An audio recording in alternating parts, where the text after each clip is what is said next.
Welcome to Which Side Do You Want, where we talk all things tennis. I'm your co-host, Ruffin Thornton, and I'll be joined by my good friend, James Skinner. Unlike most tennis podcasts, we cover hot topics, from the lawns to the concrete, from the pros to the park, and all things in between. Welcome to Which Side Do You Want?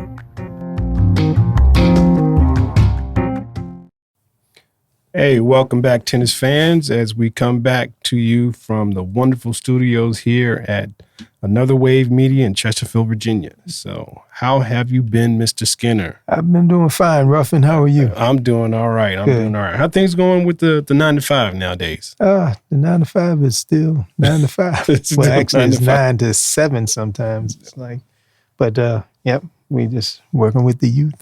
Working with the youth. Hey, somebody's got to do it. Somebody's got to do it. And we're always underpaid when we do it. You know it. But they'll get it right one day. Yeah, they'll get it right one day. Yeah, hopefully. One day they'll get it right. Hopefully we get to benefit one day. Yes, that would be good. Let's talk about some tennis, man. It's the end of the year. But the end of the year. Some hot tennis going on. Yeah. Around the world. So, we've got some current events here at the WTA with the WTA Dow Tennis Classic in Midland, Michigan, where we've got the past winner, Madison Brengle, is playing. Since this is a WTA 125, not a lot of people know about it. Right. But in the semis of this tournament, we've got Anna Lee, an American, playing Anna Lee is it Friedrichsen? Friedrichsen. Yeah, Friedrichsen.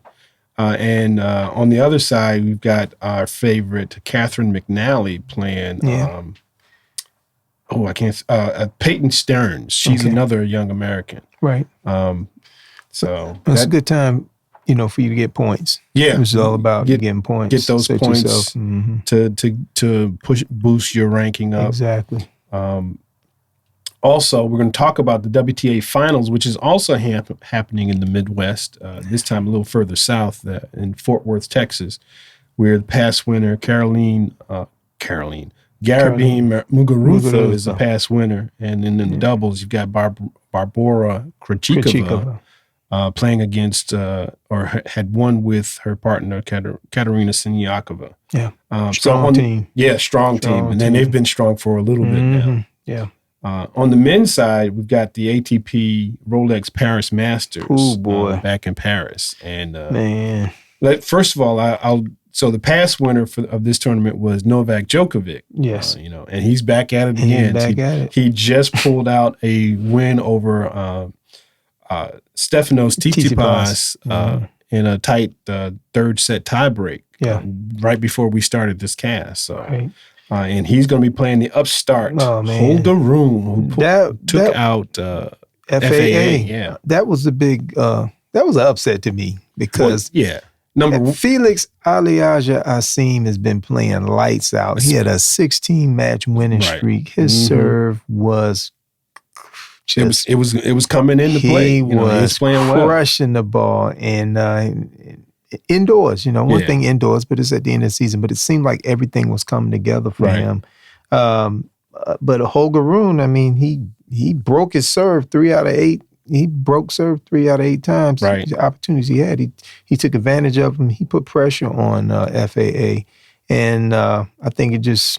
But I just thought FAA was going to pull that one out. The way he's been serving lights out, he's been playing big, and he's got how many titles in a row? He's won like 3. I know at least 2 or 3. 2 or 3 titles in a row and 16-match winning streak. And man, he certainly was the hot player of the after the U.S. Open. Yes, he was. Boy, he's playing big. But still big. Holger Rune though he's that dude. Yeah, he's that dude, young buck that. Man, he just. Not intimidated by the moment, but we talked about him. Yeah, we talked about that. We've been talking about him for a while, but he steps on the court where he feels like he's supposed to win. Yeah, he's not intimidated. I'm 19, but that doesn't mean anything. He's playing you like he'd be playing, anybody on a junior tournament or whatever. Absolutely, smiling, laughing. Now but one thing I noticed about him though, and I don't know if it's just because we're seeing more of him, but he's got a little attitude too. Now. He does. He fires off. He was firing off at his box in his match. I forgot who was when his semifinal match he was playing, and it lets you know that this is a high stakes game. Oh, of course. And when you're playing in the ATP or the WTA, it's for all the marbles. Yeah. These are the best of the best of the best, and so you're constantly on.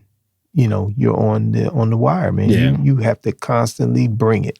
You can't slack up. No. And at some point, that's got to get to anybody. Yeah. I just can't imagine. But yeah, it'll be interesting to see if youth will be served. It will be, but that's going to be a tall task because Novak's been playing back to his number one form, you know. Yeah. Slowly but surely, the more he gets on the court, the more play he gets, he's going to be dangerous for next week, So right now our main topic for this podcast is going to be the WTA and the ATP Finals, although we're not going to talk about the ATP Finals as much because we're going to more or less talk about the Billie Jean King Cup, which will be coming up next week. But let's go ahead and talk about that. So the WTA Finals is got the top 8 players that qualify. In the group stage, you had the Tracy Austin group. Right. You had the number 1 player with Iga Swiatek. You had the number 6 player with Caroline Garcia. Mm-hmm. You had the number 8 player, Daria Kasatkina. And you had the fan favorite, Coco Gauff, at number 4. That was that was the Tracy Austin group. Yeah. That was a tough group. That was a tough group. And if that wasn't tough enough, on the Nancy Ritchie group, we've got the Maria Sharapova. Maria Sakkari. She's the number 5 player in the world. Ariana Sabalenka, who was number 2 in the world for a while, but her rankings dropped. She's number 7. Yeah. You got Ons Jabeur. She's current number 2 player in the world, or at least for the number WTA 2. Finals. Right. And then number 3 player, Jessica Pegula. Unfortunately for this finals, we had a lot of new entry players at the WTA Finals, and our American fans. They're going to be a little disappointed with the output that they got for Coco and for Jessica. Just like I said earlier this week, man. Coco this is a learning experience for her. Yes, it is. Her results were not probably indicative of her ability or probably what she wanted, but it's a stepping stone, and every stepping stone leads to the pinnacle. Exactly. You take one step at a time to get to the mountaintop. And I think you've been on her since day one, and she's still taking those steps. She's still my girl. I still think it's coming, but it wasn't that I thought she could win the singles. Right. I thought she was going to be competitive. Right. Yeah. And I thought that the doubles, I thought they had a shot to win. Yeah. Or at least get to the finals. And we overlooked that as well because Jessica and Coco were both not only in the singles, but they're in the doubles tournament as well at the one of the best doubles teams Finals. In the world. They're the number 3 doubles team in the world. In fact, Coco's still ranked number 2 in the world. Jessica's ranked number 3. And I don't understand this. How could they be ranked 3 in the world when they're 2 and 3 in the world? Right.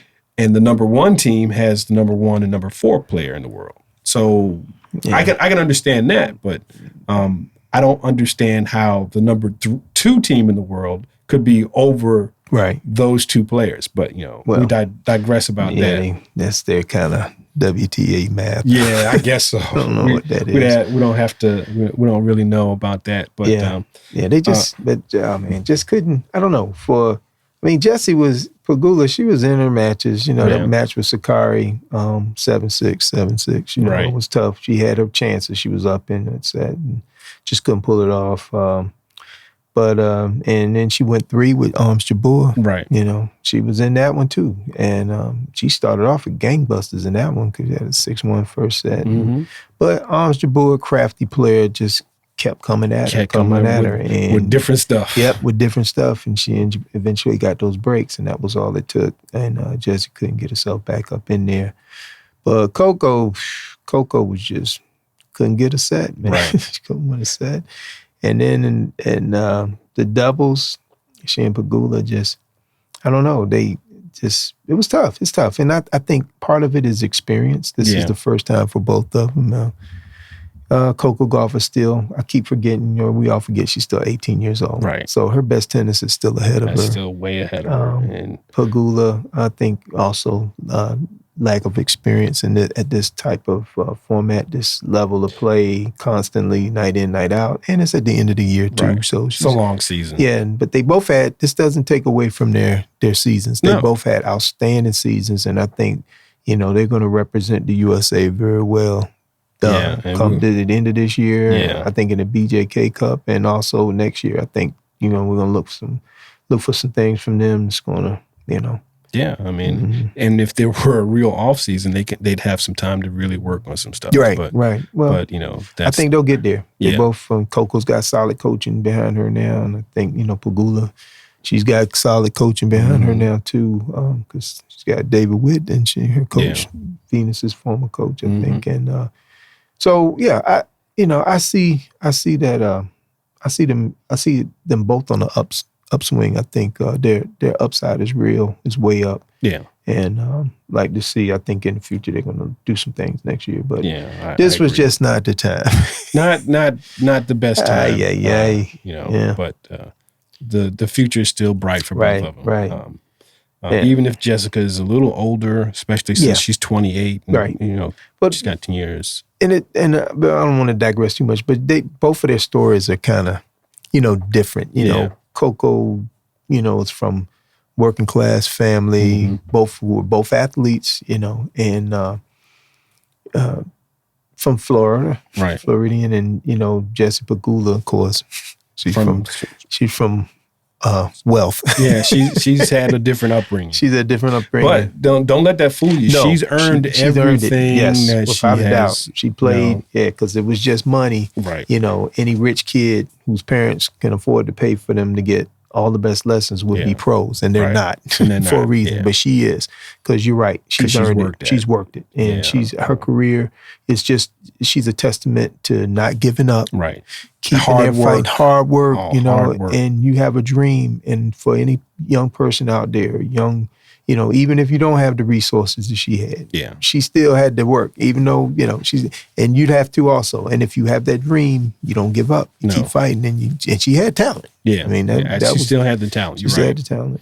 But but so the WTA Finals is still going on right now.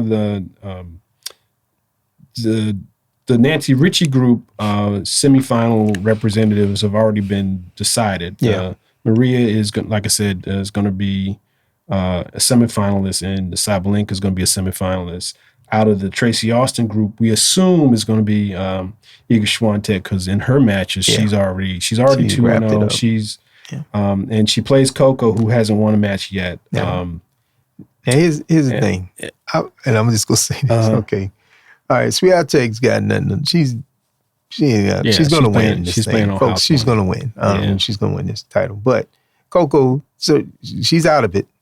But she should go all out. Right. She should try to hit Swiatek off the court. Right. Now, whether that's going to work or not, we don't know. Well, I mean, it would be a different approach, which might give her an idea of how to play her in the future. Exactly. You play it a little differently. Be a little more offensive than just being defensive, using your athletic ability and talent. And that would put Iga on her heels. And I'm not saying that would be a winning strategy right now, because if that's not Coco's game, then but it would give Iga, the next time they face off, and hopefully they will be facing off many, many times in the foreseeable future. It'll give her something else to think about that, if Coco can pull it off. But, that's between her and her coaches. And I think you and we talked about this in the past, but when the people who are successful against Swiatek, they take it to her. Right. You don't sit back. You're not going to sit there and baseline rally with her. She's got too many weapons, too many skills. You got to go at her. Right. You got to go at her. You got to shorten them points up. You got to attack when you can. You got to make her, try to take her out of her rhythm. Because once she gets in that rhythm, boy, that's a bull that you ain't pulling back in the. You're not pulling back in the pen. It's like I always say, Rafa going downhill. That's a snowball going downhill. Once that snowball gets some momentum. It's hard to stop. Yeah, you're not going to stop it. Yeah. It's going to run right over you. So I would just say, Golf, you got nothing to lose at this point. It's over. Just go out. You're going to have the home. You're going to have Fort Worth, Texas, all behind you, cheering you on. They want to see you compete. And, maybe you might catch Wildtech thinking like, it's over for me. I'm going to rest. She's thinking about her vacation. She's going to take her little time off, between now and before going back. So maybe this could be a time she can catch her. Yeah. And that confidence, that's a confidence builder. If you go out there and you're competitive, she take her to 3 sets. Yeah.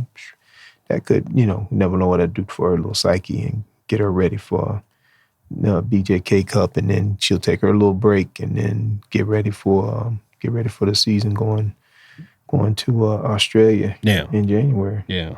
So also in the Tracy Austin group, you've still got one more deciding match, and that's going to be Caroline Garcia playing Kasatkina to see who's actually going to join Iga in the semis for I guess it's going to be tomorrow, and then the finals we played Monday. Yeah. And I'm not even really sure about that. Right, but, right. That's a little odd because usually tournaments end on a Sunday. But exactly.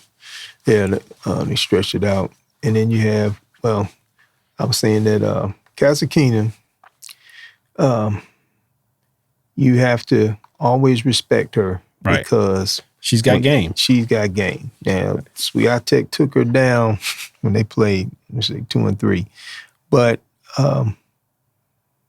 she's that type of player too. She can hang in there. She's smart, crafty, and she would take her game can adjust to her opponent. Yeah, because she's like a little bit like Ons Jabeur because she's got a lot of variety, a lot of spins, doesn't have the biggest of weapons, but she uses her court stance, her positioning, and just her court smarts to really kind of play a chess match with you on the court.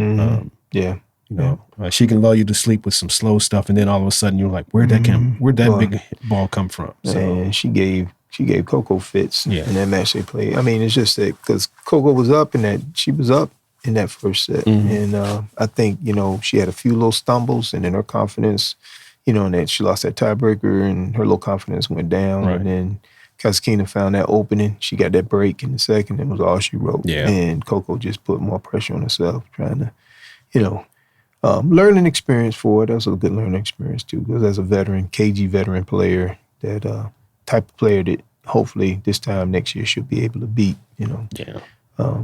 Now also too, you got big old Sabalenka, and her serve, like she took out Pegula the other day, but she served well. And if she's serving well and her confidence is rolling, Sabalenka could be, she can beat anybody. No, of course, because she has that that attacking style. That's all that. She just flows. Her power just flows, and the big serve she's hitting. But she's had her ups and downs with the serve. Right. But she's another dangerous player out there. Player. But again, her spot in the WTA Finals is already there. I should say in the semifinals. Right. Yeah. So. So that sounds like a lot for the WTA, and we'll look for those results on the next podcast. Yeah, I think it's a wrap, folks. I think Swiatek's got this. I don't really see anybody, not at this point. She's just in her rhythm, man. Sure. She's in her form, and Garcia, nope. Kasatkina, nope. Yeah. I'm I just agree saying, with that. right now, the way she's playing right now, everything can change. But right now, she's in her form because she's hitting, and she hadn't dropped a set. Right. And I don't think she's going to. Well, she probably won't. But like Chris Berman from ESPN used to say, that's why they play the game. That's why they play the game. You think about it, both players, all 4 players that potentially, or I should say 3 players that could potentially get to the semis would have to play 3 matches between now and Monday. Yeah. So, that's still a lot of matches over the course of 3 days. But anyway, like I said, we'll see the results and we can talk about them during the next podcast. Right.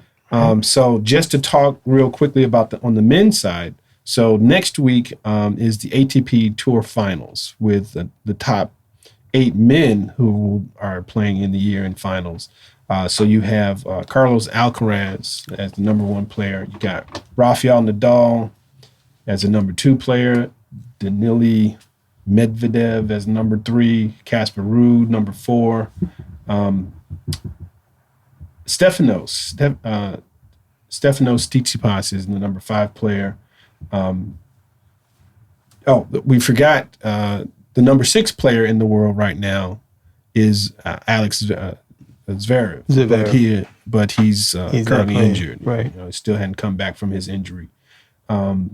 So that leaves number 7, who Novak Djokovic, who's he's peaking right now, considering he hadn't really played a full season. Right. He's at number 7. Number 8 is FAA Felix Auger-Aliassime, and then the number 9 player in the world is Andrei Rublev. So, but we just found out that Carlos Alcaraz had to withdraw because of an abdominal injury in the Paris Open. He's out. Paris Masters, I should say. So he's going to be out. So it's going to be interesting to see who they're going to find as a replacement player.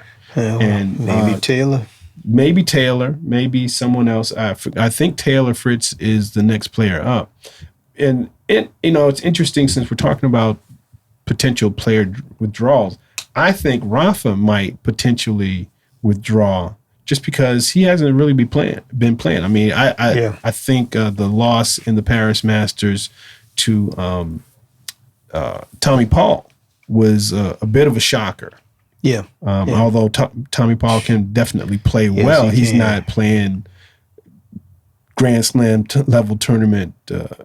Certainly not against the likes of Rafa Nadal, but it is indoors. Right. Rafa really hadn't been playing that well anyway since he'd been injured from the summer. Right. So, Rafa always gives it his effort, and which is, his effort alone is probably good enough to beat, I would say, 99% of the he's going to bring it. Tour. I mean, regardless, he's going to bring it. He's going to bring it, and you still have to play. Right. I've never seen anybody blow him off the court. No. I've seen people competitive. Well, I take that back. I've seen. I mean, I'm a Roger fan, but I've seen Roger in his prime blow Rafa off at the French. Right. He's the only one that gave Rafa either a 6-0 set or a 6-1 set and made Rafa look like I can't beat this guy today. But that's why they played 3 out of 5. That's right.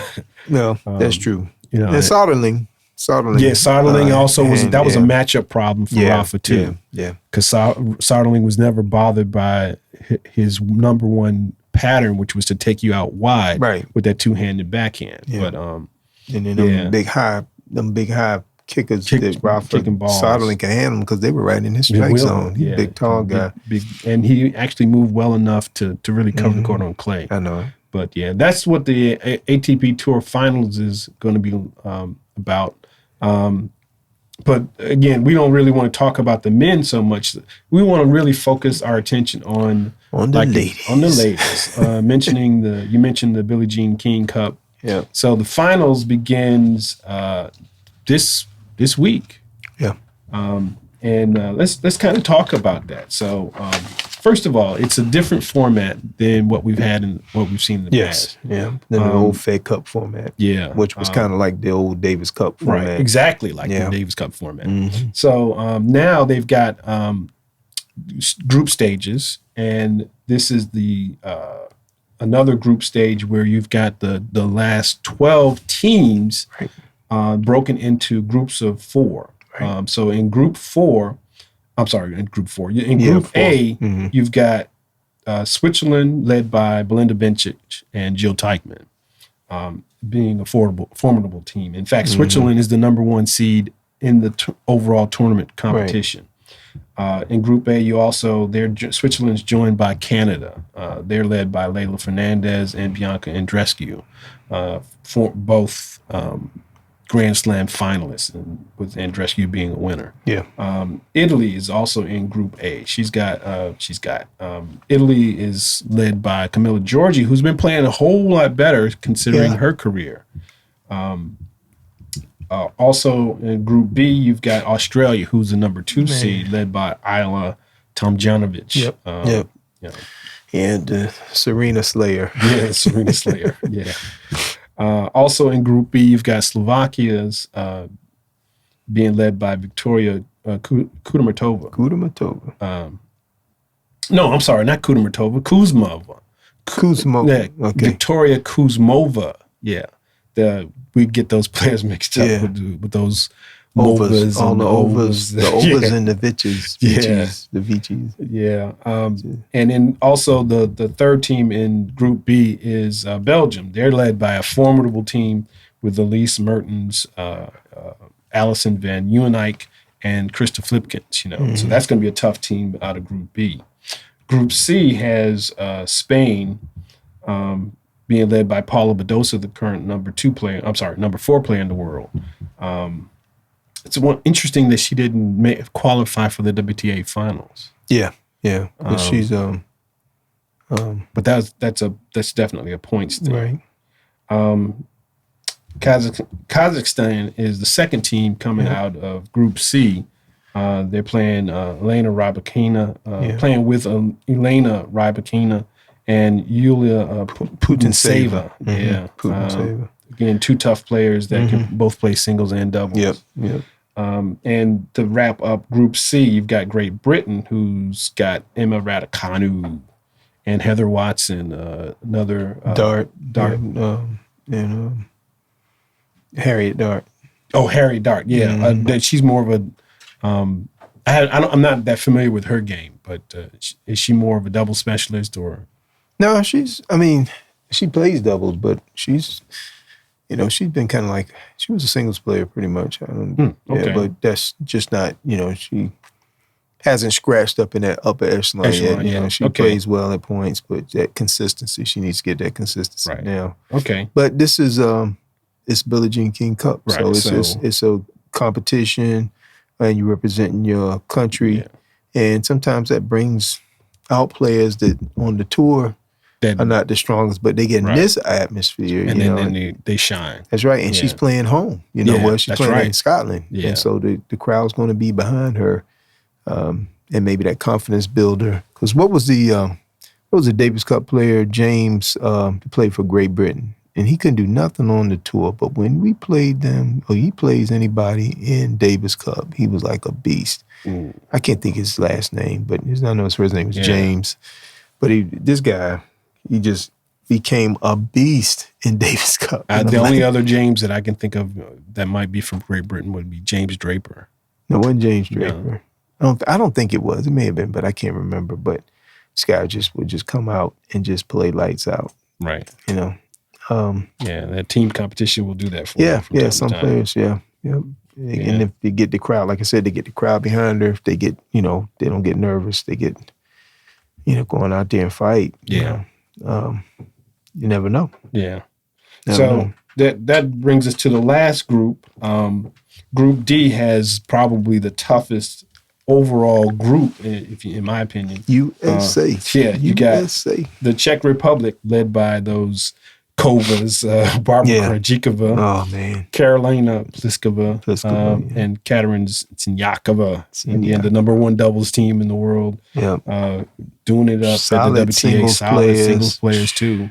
Although I don't like Pliskova's game overall, she definitely has the ability to pull out a win, especially in the team competition. And they, like recently, Czech Republic has been a beast in this competition. They've beaten the U.S. before. Yes. In this competition. Yep.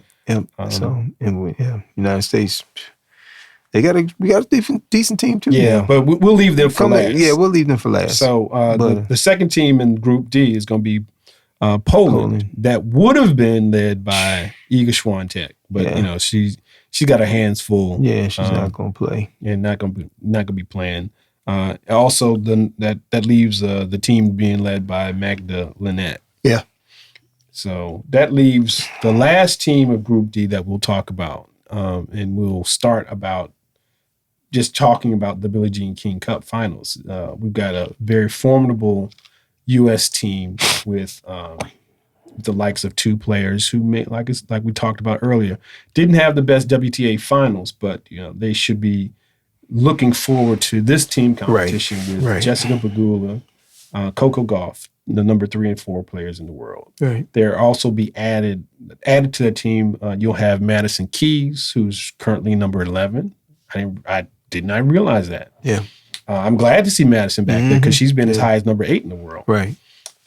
Also, to help with that and probably bringing back some of her formidable days as a college player, Daniela Collins is back on the team. Yep. She's number 14 in the world. And our fan favorite, our real fan favorite. Yeah. We Taylor Townsend pulling for her. Yeah, we're pulling for her. She can do it. She can play. Not only can she be a catalyst playing some singles if she gets the opportunity.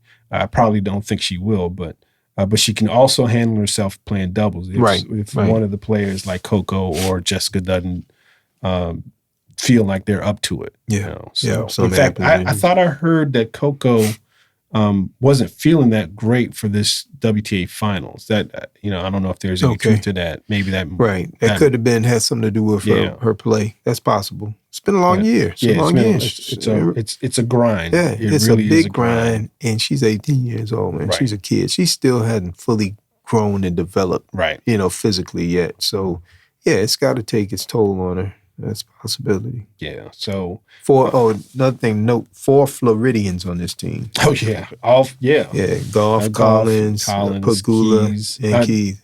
No, Keys is from California. Taylor. Yeah. Oh, Taylor Townsend's from Florida. No. Keys is from Florida. I mean, Keys is from California. Oh, I didn't. Oh, and Taylor played in Baltimore, but they put Gauff, Collins, Pegula, and they put Madison Keys. I guess because Keys currently lives in Florida. So she, maybe probably because I think she's like from Michigan somewhere, and then she moved and But that's what they're saying. They listed her as one of the Floridians. Okay, so maybe I can see she that. lives in Florida now. But Florida that's tennis town. Oh, of course. Man, all the pros got a house out in Florida. Of course. Boca Raton. Boca Raton, all the way down to the Keys. And of course, our favorite spot, Miami. Oh, man. Miami. Yeah. Yep. But, so we have a formidable team. Yeah, definitely. I mean, I feel they're going to be competitive. It depends on how they're going to be played. Yeah. Who gets that singles call. I'm going to tell you, right now, I would say, man, Danielle Collins, she's feisty. She's, I would let her go. I'd let her go on somebody. Oh, yeah. Just say, hey, this is your time. Yeah. Go. And she's not afraid of anybody. Nope. And she's been to the toughest. She's been to the finals of a Grand Slam in Australia earlier this year. Yep. And team competition. Come on now. Yeah. 4 years. Yeah, she's 2 years as an NCAA player. This is in her wheelhouse. Yeah. Yeah. So that's like that would happen. So and Madison is actually a veteran of the Fed Cup teams. Yep. So it's be good for her. Depending on Gauff and Pegula get the rest they need, there'll be a solid doubles team back again. I think so. And either one of them could play singles too. And I suspect that the U.S. should, if they can get past the Czech Republic. That'll be tough. That's going to be a tough matchup. It's going to depend on the singles. But if they can get out of the group, they can definitely get to the semis and then potentially to the finals, depending on who they play. In the other groups, who do you think might be probably a tough team that the U.S. team would have to play? Well, I would tell you that in that group within the D group. Mm-hmm. We got Czech Republic's going to be busting out, but Poland. I mean, even though Swiatek's not going to be in there, but you got they still have some. Lynette she's a solid player. Yeah, solid veteran player. Yeah. Then you have what's her name, Martina Kuba, who was she at one time had scratched at trying to get into that top echelon, but she's been out a little bit, but she can play. So they could cause some little stir. I don't think they will beat us, but I think they could give us some trouble. Yeah. But definitely, I think the number one is Czech Republic. Yeah. They're the ones you got to. They are the number 4 benchmark. seed. I mean, I see us beating. I see the United States beating everybody up in here except them. They're the ones that kind of stick out at you. Mm-hmm. And I don't know. We'll see. Yeah. Any other none of the other groups that you see as potential? The potential play. Oh yeah, I think you can't count out Belgium. Right. Yeah. Again, they got a solid squad. These are veteran players who play singles and they play doubles. Mm-hmm. Alison Van Uynek, or I'm probably mispronouncing that. Alison she's surprisingly a bigger hitter than you would think. Mm-hmm. I mean, she's a big, tall girl, but definitely gives you different. I want to say a different perspective on playing. Not perspective, but she's a better player than you would think. Right. Krista Flipkins, she's like you said, she's a veteran. Coming out of Belgium, and then Elise Mertens is still that top 20 potential player that is always just lurking. And I'm not gonna say she's a giant killer, but she definitely will give you. She's gonna give you a solid performance every time she steps on the court. Yeah. So Group B with Belgium. That's probably got some tricky players. Yeah. In Spain. From Group C, I think Caroline Garcia. Yeah, I'm sorry, not Caroline Garcia. She's French. She's French. I was thinking of the Spanish player Badoza. That's what I was thinking. Badoza. Yeah. I don't know how I got Garcia out there, but I was thinking I was thinking of Badoza, who is. On any given night. Yeah, she can't beat anybody. Literally. She gets on a roll. Consistent ground strokes. Got that big kick, big topspin forehand. She can keep herself in points. Yeah, I like her game. But I think Kazakhstan probably is the favorite, even though Spain is the number 3 seed. They don't have all of their horses with them. And I really don't see, even though they're the host nation, I don't see Great Britain in their, because Emma is dropped in the rankings. Yeah, well. She's not had those breakthrough matches that we had hoped. Right. And Heather Watson, I mean, personally, I've never really been. She's solid. She's consistent. But when we were talking about her being dropped from New Balance a couple episodes ago. There's a reason why, because Heather she's not she's a steady player. She's just not one that you're going to really fear. She doesn't have a lot of weapons. No, she's a counter puncher. I mean, she's going to hang in there, get balls back. Right. Not make a lot of unforced errors. But she doesn't have no thump. She's no power, but she's going to keep everything back, keep in play. And then she's a veteran. She's been around for a while. Right. She's in her 30s now. Mm-hmm. But then you have, unless, and things happen, unless the Glasgow crowd can get them fired up and then get like a major win on somebody and then get that momentum going. I mean, that could happen. Will it happen? Probably not. Yeah. But, that could, and that would make for an exciting tournament if they were to get on a roll and, everybody would be in favor, on their side and cheering them on. So that would make for an interesting event. Yeah, I could see that. If they could get there. But the likelihood of them pulling an upset, it would be, yeah. In Group A, I think the number 1 seed, Switzerland, is probably going to come out of there, getting to the semifinals with Belinda Bencic. She's always a solid performer, and Jill Teichmann. We don't hear too much about her, but she's a steady player. Yeah. Just 35 in the world, we wouldn't think, who is that player? Right. That's a professional player. That's who she is. That's right. She's not going to give you the unforced errors. She's just not. Mm-mm. She's not going to give you the match. She's you're gonna have to earn it. Yeah. So that's the thing. These ladies, they come on the court, and you're in a competition like this. Mm-hmm. A lot of times your ranking means nothing. Right. You come out there, it's like a clean slate. You're just another player, and I'm playing for my country.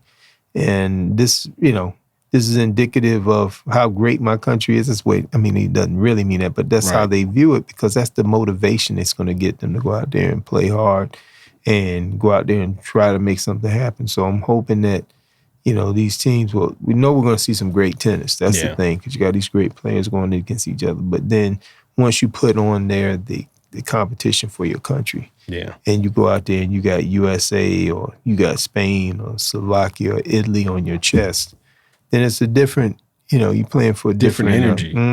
Yeah.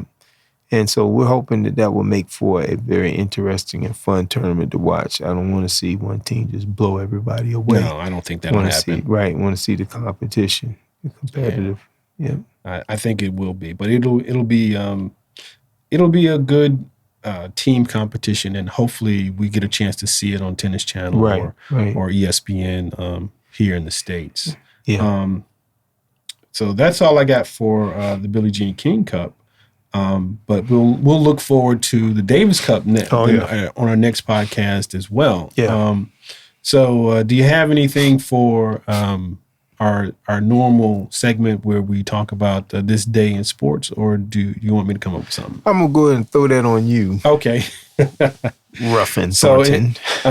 So instead of coming up with a question this week in tennis, I'm going to kind of change it up a little bit. I'm going to pose a question to our fans and listeners out there.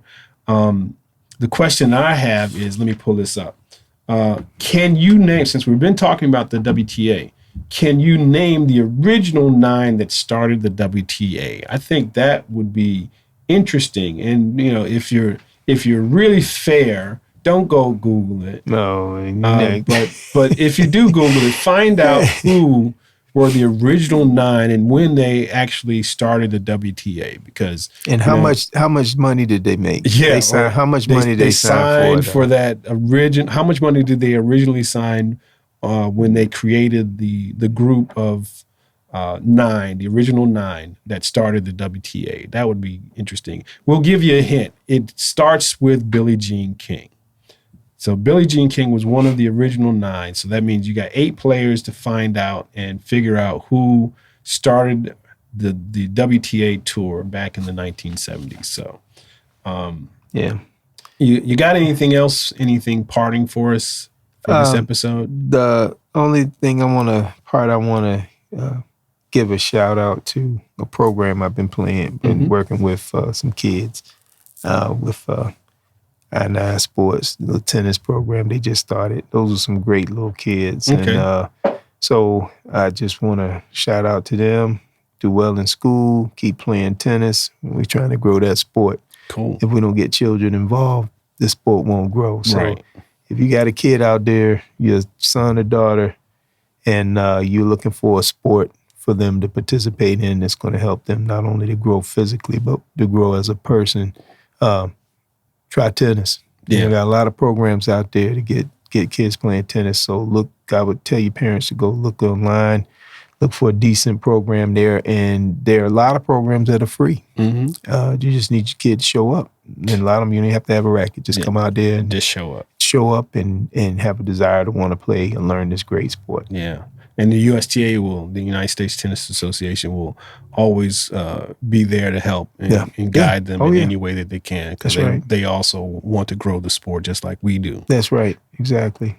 So the only parting thing that I have is, since it's the electoral season in the United States, all I would say is go vote. Please go vote. Yes. Please go vote. It's very important. Vote as if your life depended on it, because it does. Yeah, we just don't think about it. Oh, man. Please vote. Yes. So, again, hit us up on our social media platform with Instagram, also on Instagram, Twitter. Twitter, Facebook, and on our email page. A senior moment there. Oh, yeah. So tennis fans, we look forward to you on our next episode. Definitely. And as we always say, James, go hit a tennis ball. Let's go hit a tennis ball, please. Enjoy this sport and enjoy this nice weather. Oh yeah. Thanks very much. Thank you. Thanks, Ruffin.